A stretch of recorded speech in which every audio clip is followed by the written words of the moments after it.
Assalamualaikum viewers and welcome back to my channel Study Law with Pushra.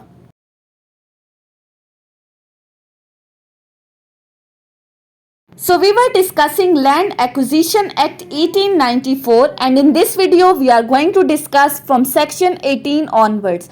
But before starting the discussion, I request you all to please subscribe to my channel and don't forget to press the bell icon for latest updates. Do share this video with your friends and don't forget to comment your feedback. So let's move towards the discussion. Today's topic of discussion is reference to the court and procedure thereon कि court में reference किस तरह से दायर किया जाता है, इसका क्या तरीकाकार है और कोर्ट में जब रेफरेंस दायर हो गया तो इसकी समाअत किस तरह से होगी, इसकी कार्रवाई किस तरह से होगी, इसकी प्रोसीडिंग्स का क्या तरीकाकार है, वो हम आज की वीडियो में डिस्कस करेंगे। और इसकी जो रेलिवेंट सेक्शन है वो स्टार्ट होती है section 18 till section 28। So start करते हैं सेक्शन 18 से। Section 18 of Land Acquisition Act 1894 deals with reference to the court कि अब ये सेक्शन 18 बता रहा है कि रेफरेंस क्या है और इसको दायर किस तरह से करना है, जो हमारा पहला पार्ट है। अभी तक हमने क्या डिस्कस किया, गवर्नमेंट को ज़मीन चाहिए थी, कलेक्टर की जिम्मेदारी लगा दी, कलेक्टर ने गवर्नमेंट के लिए मौजूद ज़मीन तलाश की, ज़मीन तलाश करने के बाद जितने लोग उस ज़मीन के ऊपर इंटरेस्टेड थे, जो इंटाइटल थे, उन तमाम लोगों को एक नोटिस भेजा। नोटिस के बाद तमाम लोग कलेक्टर के सामने पेश हुए, उन्होंने अपने एतराज़ात सामने रखे। उन एतराज़ात को देखते हुए कलेक्टर ने एक फैसला जारी किया जिसको कहा जाता है अवार्ड। अब ये अवार्ड जारी हो गया। अब इस सेक्शन के अकॉर्डिंग अगर किसी पर्सन को कलेक्टर के इस जारी करदा अवार्ड के ऊपर किसी तरह का कोई एतराज है तो वो क्या करेगा। सो आ जाती है इसकी क्लॉज 1 के ऊपर। क्लॉज 1 क्या कहती है, any person interested who has not accepted the award, वही बात जो हमने की, may by written application to the collector require that the matter be referred by collector for determination of the court whether his objection to be the measurement of land, amount of compensation, the person to whom it is payable or the apportionment of the compensation amongst the person interested।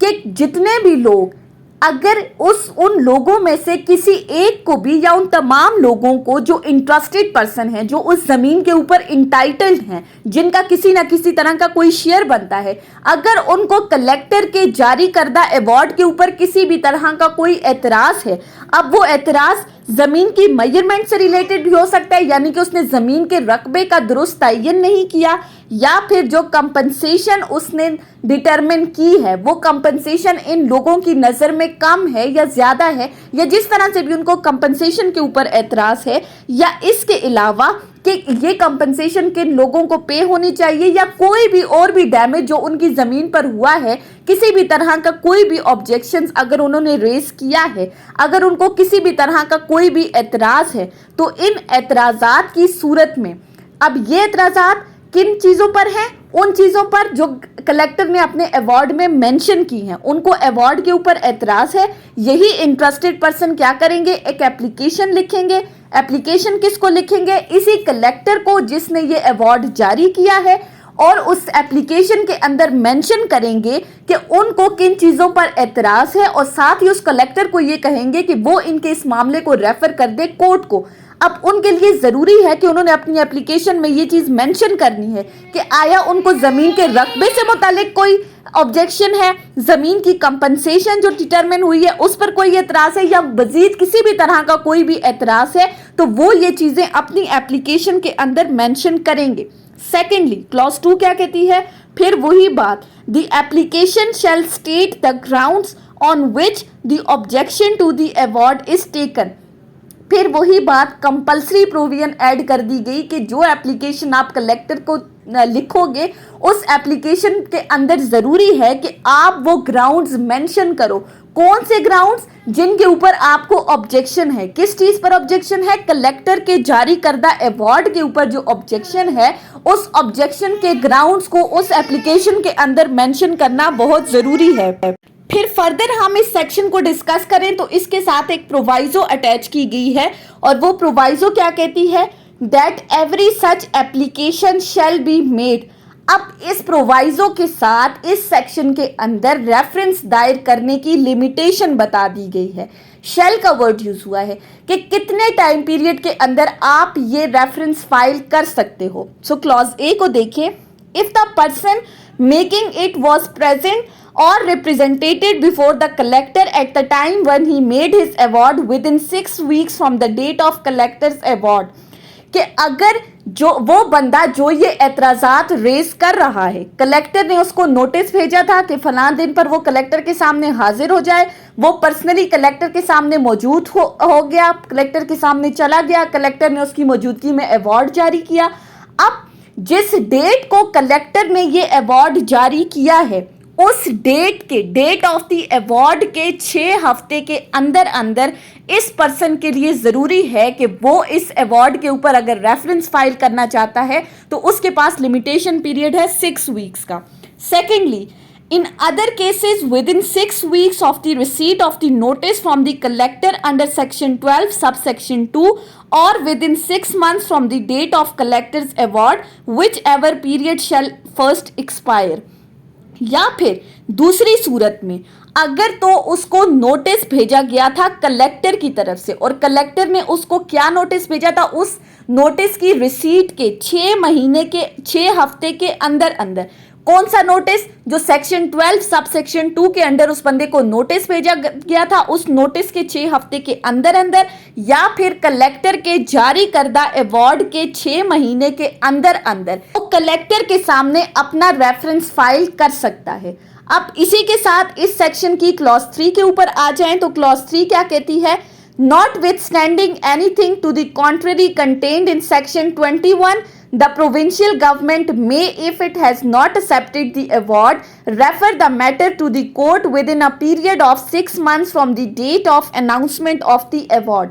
अब इस clause के अंदर कहा गया है कि अगर तो प्रोविंशियल गवर्नमेंट को, यानी कि जो हुकूमत है, उसको अगर कलेक्टर के जारी करदा अवार्ड के ऊपर किसी भी तरह का कोई भी एतराज है, अगर उसने कलेक्टर के जारी करदा अवार्ड को एक्सेप्ट नहीं किया और वो इस मैटर को कोर्ट को रेफर करना चाहती है, गवर्नमेंट को किस तरह की ऑब्जेक्शन हो सकती है? फॉर एग्जांपल कि कलेक्टर ने जो कंपनसेशन डिटरमाइन की है वो ज्यादा की है और हुकूमत को ये लगता है कि उस जमीन का मुआवजा कम बनता था, तो अगर उनको किसी किस्म का कोई एतराज है तो उनके लिए लिमिटेशन पीरियड क्या है कि वो अवार्ड के अनाउंस होने के 6 महीने के अंदर अंदर अपना ऑब्जेक्शन फाइल कर सकते हैं बिफोर द कलेक्टर, और कलेक्टर फर्दर अवार्ड को रेफर करेगा to the court. So both the aggrieved person and the provincial government can raise their objections before the collector through filing a application. फिर इसके साथ एक और प्रोवाइजो अटैच की गई है और वो प्रोवाइजो क्या कहती है? Provided that the court shall not entertain the reference unless in its opinion there is a prima facie case for inquiry into and the determination of the objection against the award।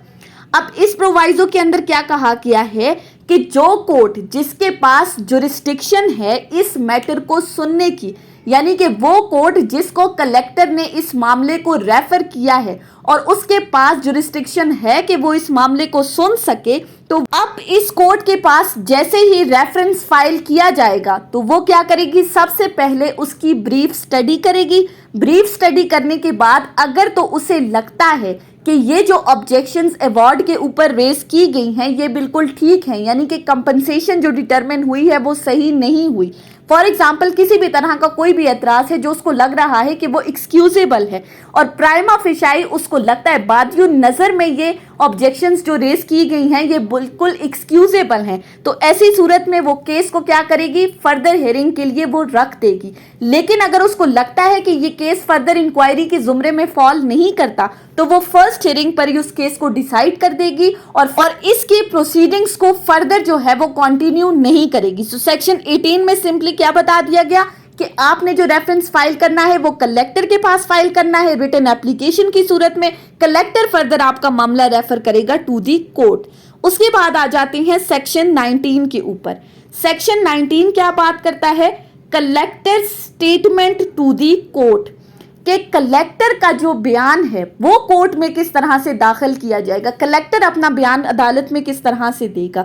सो इसकी clause 1 को देखें तो clause 1 कहती है, in making the reference the collector shall state for the information of the court in writing under his hand, कि अब बारी आती है कलेक्टर की स्टेटमेंट की, कलेक्टर ने जो अपनी रिपोर्ट तैयार करनी है, जो रेफरेंस कोर्ट को भेजना है, वो किस तरह से भेजना है।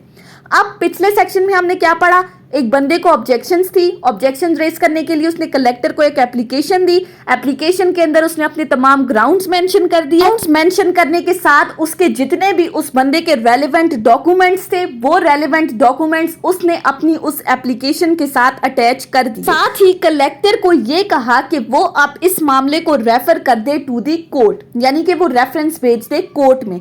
अब ये जो कलेक्टर है ये क्या करेगा, ये अपनी एक रिपोर्ट तैयार करेगा, वो अपने तमाम डॉक्यूमेंट्स अटैच करेगा, डॉक्यूमेंट्स अटैच करने के बाद इस बंदे की एप्लीकेशन को लेकर वो अपनी एक पूरी एक फाइल तैयार करेगा। फाइल तैयार करने से मुराद क्या है कि वो एक अपनी पूरी रिपोर्ट लिखेगा, रिपोर्ट तैयार करने के साथ वो उस रिपोर्ट के नीचे अपना सिग्नेचर करेगा, सिग्नेचर करने के साथ वो अपनी स्टैंप लगाएगा और उसने जो रिपोर्ट तैयार की है उसके अंदर वो उन तमाम ग्राउंड्स को मेंशन करेगा जो कि उस बंदे की तरफ से रेज किए गए। रिपोर्ट तैयार करने का तरीका क्या है कि वो उसमें क्या क्या चीजें लिखेगा। Number 1, the situation and extent of the land with particulars of any trees, building or standing crops therein। पहली बात कि वो जमीन की मेजरमेंट के हवाले से लिखेगा, जमीन के रकबे के हवाले से लिखेगा और उस जमीन के ऊपर जो दरख्त और खड़ी फसल हैं उसके मुतालिक एक डिटेल मेंशन करेगा कि उसको किस तरह का कोई डैमेज हुआ है, वो तमाम डिटेल्स लिखेगा। Secondly, the names of the person whom he has reason to think interested in such land। उन तमाम लोगों के नाम जिनका इस जमीन के ऊपर किसी भी तरह का कोई भी इंटरेस्ट है, जो इस जमीन के ऊपर इंटाइटल्ड हैं, उनका कितना शेयर बनता है वो चीज मेंशन करेगा। Secondly, the amount awarded for damages and paid और tendered under section 5 and 17 or either of them and the amount of compensation awarded under section 11। अब जो डैमेजेस की यानी कि जो कंपनसेशन डिटरमिन की है for the damages under section 5 उसको मेंशन करेगा, या फिर अगर तो सेक्शन 17 के अंदर उसने किसी जमीन की पोजेशन ली है, यानी कि अर्जेंटली अगर गवर्नमेंट को कोई जमीन चाहिए थी और उस जमीन का कब्जा उस कलेक्टर ने ले लिया है, उसके हवाले से डिटेल लिखेगा, या फिर सेक्शन 11 के अंदर अगर उसने कोई अवार्ड जारी किया है तो उस अवार्ड की ब्रीफ सी डिटेल वो अपनी उस रिपोर्ट के अंदर लिखेगा, यानी कि कितना नफा और नुकसान हुआ है ये तमाम चीजें वो अटैच करेगा। फिर इसके साथ fourthly, if the objection be to the amount of compensation, the ground on which the amount of compensation was determined। और अगर तो जो ऑब्जेक्शन रेज की गई है वो मुआवजे की रकम के ऊपर है तो फिर वो रिपोर्ट के अंदर वो ग्राउंड लिखेगा, वो लिखेगा कि किन बेसिस पर इस कंपनसेशन को, इस मुआवजे को डिटरमिन किया गया था, वो चीज मेंशन करेगा। उसके बाद ये तो हो गई पहली क्लॉज, रिपोर्ट तैयार हो गई। उसके बाद क्लॉज 2 कहती है, to the said statement shall be attached a schedule giving the particulars of the notices served upon and of the statements in writing made or delivered by the parties interested respectively। अब जो उसने अपनी report तैयार की है, report के अंदर वो अपने तमाम डॉक्यूमेंट्स मेंशन कर अटैच करके डॉक्यूमेंट्स के साथ वो उसने रिपोर्ट के अंदर जितनी भी चीज़ें लिखनी थी वो ज़मीन से मुतालिक वो तमाम चीज़ें मेंशन करेगा। और इसके साथ ही जो पार्टीज को उसने नोटिस भेजे थे, कौन से नोटिस, जो सेक्शन 7 के अंदर नोटिस भेजा था कि फलां डेट पर फलां जगह पर आप कलेक्टर के सामने पेश होंगे, वो नोटिस किस तरह से उन लोगों को भेजे गए थे, कौन कौन से लोग उस नोटिस के थ्रू मौजूद हुए थे, उस मीटिंग के अंदर कौन से लोग नहीं आए थे, सीपीसी के अंडर जो नोटिस भेजा गया था, जो समन भेजा गया था, उसकी डिटेल लिखेगा। और साथ ही साथ जो पार्टीज ने अपनी स्टेटमेंट रिकॉर्ड कराई थी, चाहे वो रिटन फॉर्म में कराई थी या ऑरली कराई थी, उन तमाम की एक फाइल तैयार करके वो उस कोर्ट को भेज देगा जिस कोर्ट के पास जुरिस्डिक्शन है इस मामले को सुनने की। सो इस तरह से कलेक्टर अपना बयान जमा कराएगा कोर्ट के अंदर। पूरा तरीकाकार सेक्शन 19 में बता दिया गया है। उसके बाद आते हैं सेक्शन 20 के ऊपर। सेक्शन 20 क्या बात करता है, सर्विस ऑफ द नोटिस की, कि अब नोटिस जो है कोर्ट की तरफ से वो कैसे भेजा जाएगा। यानी कि कोर्ट के अंदर रेफरेंस दाखिल कर दिया गया, उस रेफरेंस के अंदर जितनी भी तरह की जो भी ऑब्जेक्शंस रेज की गई हैं, अब वो किसी भी तरह की कोई भी ऑब्जेक्शंस हो सकती हैं जो हमने पीछे डिस्कस की, मेजरमेंट से रिलेटेड, कंपनसेशन से रिलेटेड, किसी भी डैमेज से रिलेटेड कोई भी ऑब्जेक्शन रेज की गई है, कोर्ट के पास ये रेफरेंस आ गया। अब इस रेफरेंस के ऊपर कोर्ट अपनी कार्रवाई किस तरह से स्टार्ट करेगी। सो सेक्शन 20 कहता है सबसे पहली बात वो नोटिस भेजेगी। कैसे? The court shall thereupon cause a notice specifying the day on which the court will proceed to determine the objection and directing their appearance before the court on that day to be served upon the following person, namely कि court क्या करेगी, वो सबसे पहले तमाम लोगों को जो कि इंटरेस्टेड पर्सन है उनको एक नोटिस भेजेगी कि फलां दिन पर वो कोर्ट की कार्रवाई में हाजिर हो जाएं कोर्ट के सामने। सबसे पहली बात, पहला नोटिस जाएगा एप्लीकेंट्स को जिन्होंने ऑब्जेक्शंस रेज की है। Secondly, all the persons interested in the objection except such of them as have consented without protest to receive the payment of compensation awarded। Secondly, जितने भी लोग इंटरेस्टेड हैं उस ऑब्जेक्शन के ऊपर, यानी कि जितने भी लोगों का कोई इंटरेस्ट है जिन्होंने एतराज़ात जारी किए हैं वो लोग।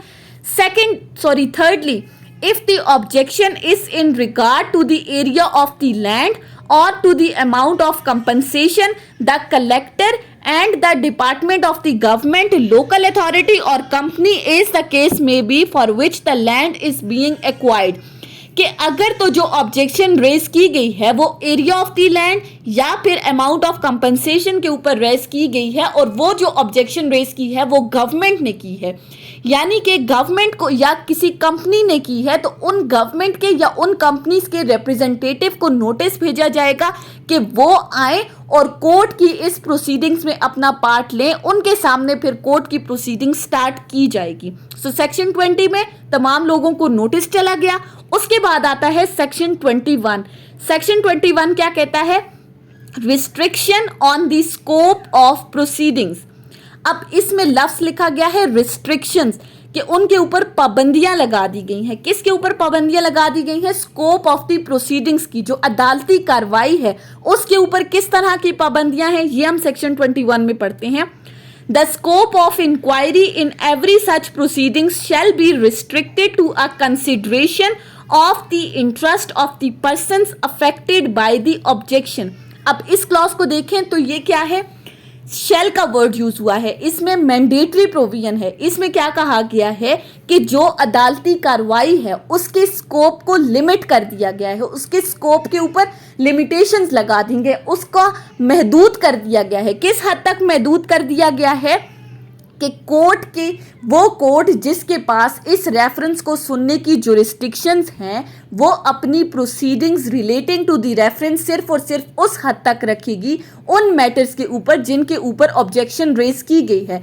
जिन मैटर्स के ऊपर ऑब्जेक्शन रेज नहीं की गई कोर्ट अपनी प्रोसीडिंग्स में उन मैटर्स को इन्वॉल्व नहीं करेगी। फॉर एग्जाम्पल, एक लैंड है, उसकी जॉइंट ऑनर्स हैं, 10 से 15 लोग हैं। 10 लोगों को इस कंपनसेशन के ऊपर या किसी भी तरह का कोई भी एतराज़ है और 5 लोगों को एतराज़ नहीं है, उन्होंने अपना शेयर लेकर वो साइड पर हो गए। अब अदालत के लिए ज़रूरी है इस सेक्शन के अंडर कि वो सिर्फ और सिर्फ इन्हीं 10 लोगों को कोर्ट के अंदर कॉल करेगी, इन्हीं लोगों को नोटिस भेजेगी जिन्होंने ऑब्जेक्शंस रेज की हैं। बाकी के 5 लोग जो अपना पैसा लेकर साइड पर हो गए, कोर्ट को ये ज़रूरत नहीं है कि वो उनको भी इस मामले में घसीटे, यानी कि वो उनको नोटिस नहीं भेजेगी, बल्कि सिर्फ और सिर्फ उन लोगों को जिन्होंने ऑब्जेक्शंस रेज की हैं। ये इसकी लिमिटेशन है, इस हद तक इसकी पावर्स को लिमिट कर दिया गया है। उसके बाद है सेक्शन 22।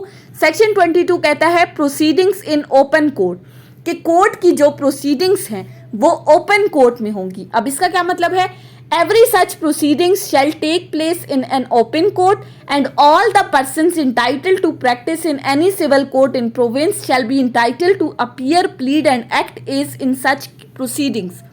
सेक्शन 22 में भी शेल का वर्ड यूज हुआ है, ये भी मैंडेटरी प्रोविजन है। इसमें कहा गया है कि रेफरेंस से मुतालिक अदालत की जितनी भी कार्रवाई है वो खुली कचहरी यानी कि वो एक ओपन कोर्ट के अंदर होगी और जितने भी लोग इंटरेस्टेड हैं, जितने भी लोग इस केस के अंदर इन्वॉल्व हैं या बाकी तमाम लोग भी आकर अदालत की इस कार्रवाई को सुन सकते हैं, अदालत के इस फैसले को सुन सकते हैं, अदालत की कार्रवाई किस तरह से हो रही है, रेफरेंस पर उसका फैसला किस तरह से आ रहा है। तमाम लोगों को ये राइट है कि वो आकर कोर्ट की प्रोसीडिंग्स को सुन सकती है। ये थी हमारी आज की डिस्कशन सेक्शन 18 से लेकर सेक्शन 22 तक, जिसमें हमने डिस्कस किया कि रेफरेंस क्या है, रेफरेंस कोर्ट में फाइल किस तरह से किया जाता है, कैसे आपने कलेक्टर पास एप्लीकेशन जमा करानी है, कैसे कलेक्टर अपनी स्टेटमेंट कोर्ट में देगा और इसी तरह से नोटिसेस किस तरह से जाएंगे। So that was all about section 18 till section 22 of land acquisition act 1894। So I hope कि आपको ये लेक्चर समझ में आया होगा अगर आपने इस वीडियो को अटेंटिवली सुना है तो। अगर आपको ये वीडियो अच्छी लगी है तो इस वीडियो को लाइक करें, कॉमेंट करें और चैनल को ज़रूर सब्सक्राइब करें। Thank you so much for watching this video. Till then अल्लाह हाफिज़।